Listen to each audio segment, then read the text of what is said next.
দার্জিলিং নয়, সমতলেই এবার কমলালেবুর বাগান দেখা গেল। বড় বড় ফলন্ত কমলালেবু বাগান জুড়ে রয়েছে। প্রায় 8.5 বিঘে জমির উপর বিভিন্ন ধরনের ফলের গাছ লাগিয়েছেন উত্তর 24 পরগনার শ্রীকৃষ্ণপুর গ্রাম পঞ্চায়েতের সেনডাঙ্গা এলাকার নারায়ণ মণ্ডল।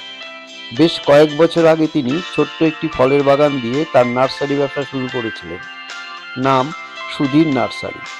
এখান থেকেই বিভিন্ন ধরনের ফলের চারা রাজ্যের বিভিন্ন প্রান্তে চলে যায়।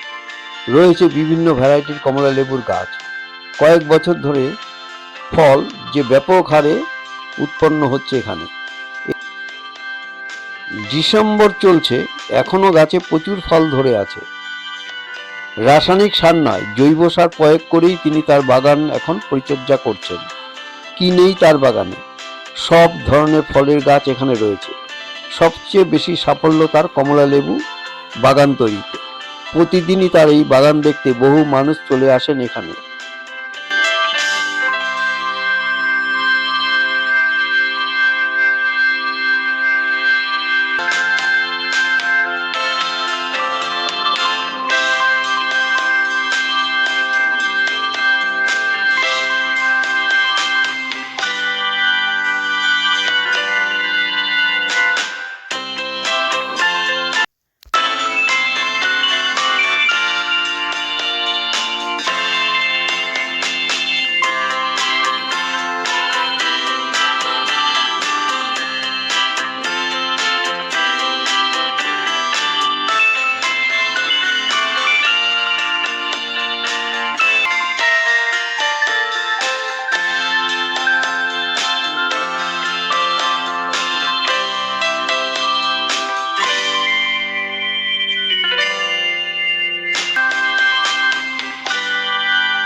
আমার এই 8.5 বিঘা জমি বাগান, এই বাগানে যে কমলা লেবু দাঁড়িয়ে আছে আর যে নার্সারি ওটা হচ্ছে 2.5 বিঘা জমি, সেখানে দাঁড়িয়ে আছে। তো আপনার যেহেতু এটা ডিসেম্বর মাস, এখন কমলা লেবু কম শেষ প্রায়, আমি আপনার 2রা জানুয়ারি থেকে গাছের স্বার্থে প্রদর্শনী বন্ধ করে দেব। আপনার আবার 26শে 1 নভেম্বর আমি আবার এই বাগান আমি আবার খুলবো আপনাদের জন্য। তো আপনারা দেখতে পাবেন কমলা, ওই নভেম্বর মাসে কমলা, কত ধরনের কমলা আমার এই মাটিতে হয় আপনারা সকলে দেখতে পাবেন। শুধু কমলা নয়, আপনি এখানে বিভিন্ন ধরনের গাছ আমার কাছে দেখতে পাবেন। এখানে কাঁটাবিহীন বেল গাছ দেখতে পাবেন, আপনারা মিষ্টি তেঁতুল গাছ দেখতে পাবেন, এখানে আপনারা লাল আতা দেখতে পাবেন যেটা শরীফা বলে থাকি, এখানে পিঙ্ক কাঁঠাল দেখতে পাবেন, এখানে ভিয়েতনাম মৌসুম্বি লেবু দেখতে পাবেন, এখানে আপনার গোল্ডেন 8 পেয়ারা দেখতে পাবেন, এখানে 15টা কেজি কালো জাম দেখতে পাবেন, এখানে ক্যান্সারের ক্রোসল, যে ক্যান্সার যে মারণ রোগ, সে গাছ দেখতে পাবেন, এখানে সুগার ফ্রি গাছ দেখতে পাবেন, এখানে আপনি অ্যাভোকাডো গাছ দেখতে পাবেন, এখানে লটকন গাছ দেখতে পাবেন, এখানে রামবুটান গাছ দেখতে পাবেন, এখানে জাপাটি কাবা দেখতে পাবেন, এবং এখানে আপনার নারকেল গাছ সাজিয়ে আছে, এবং এখানে নেই কি সুইট লেমন, যে চোকলা শুদ্ধ খায়, সে গাছ দেখতে পাবেন। কারণ গাছের প্রাণ আছে, সকলেই জানেন।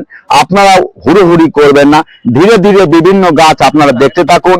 আপনারা আগে গাছ চিনুন, তারপরে ফলের চিন্তা করবেন। সকলেই যদি গাছ ফল যদি আমার কাছে চেয়ে থাকে, আমি যদি 10,000 বিঘে যদি চাষ করে থাকি, আপনাদের আমি দিতে পারবো না।